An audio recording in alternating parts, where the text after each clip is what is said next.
Chers amis, le cœur de la Vierge Marie et le cœur de Jésus sont liés. Nous l'avons vu hier. Et je voudrais aujourd'hui vous parler des cœurs de Marie et de Jésus à la croix. Sainte Brigitte affirme avoir entendu dans une vision de la bouche même de la Mère de Dieu. C'est pourquoi je dis avec une certaine hardiesse que la douleur de mon fils était la mienne et que son cœur était mon cœur. Comme Adam et Ève vendirent le monde pour un fruit, mon fils et moi avons racheté le monde presque avec un seul cœur. Donc ma fille, imagine comment je me sentais au moment de la mort de mon fils, et alors cela ne te semblera pas lourd d'abandonner le monde. Et voilà ce que a dit le Christ à Sainte Brigitte.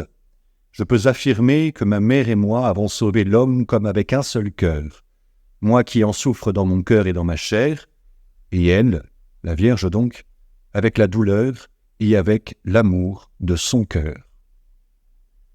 Alors Marie est au pied de la croix, comme à chaque fois que Jésus a besoin d'elle. Elle est là, silencieuse, mais active, nous allons le voir, et pleinement unie à Jésus dans sa mission de rédempteur. Elle ne demande rien pour elle en tant que mère, au contraire. Elle se renonce à elle-même, ne regarde pas sa propre souffrance pour être totalement disponible à Jésus. Et elle se donne à lui et en lui au Père, prenant sur elle sa part de la croix du salut des âmes. Marie est là, sur le chemin du calvaire et au pied de la croix, et dans le don d'elle-même en union avec le Seigneur, son renoncement font que personne, plus qu'elle, a contribué à la passion du Seigneur. Alors, si au dehors tout est bruyant, agité, violent, en Jésus et en Marie, tout n'est que paix et communion entre eux, avec le Père et le Saint-Esprit.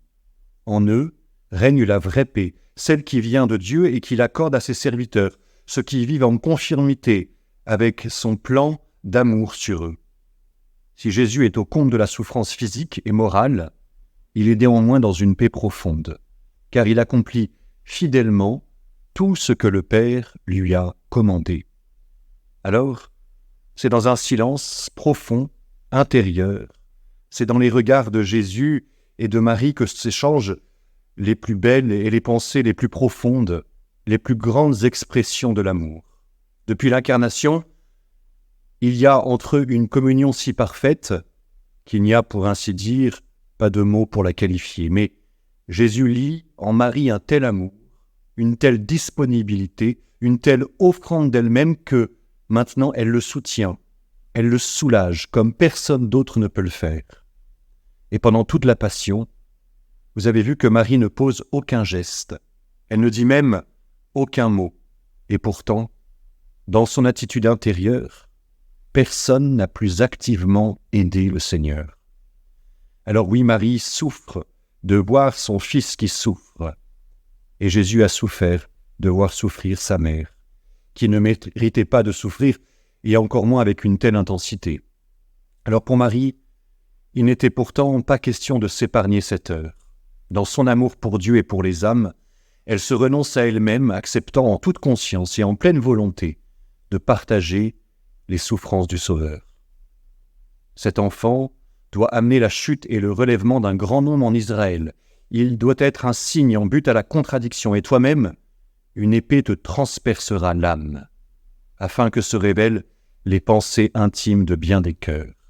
Voilà donc que la prophétie de Simeon est réalisée. Cette annonce prophétique, elle s'accomplit là, lorsqu'au pied de la croix, Marie a vu mourir son fils, et tout spécialement quand la lance du soldat romain a transpercé le cœur de Jésus après sa mort.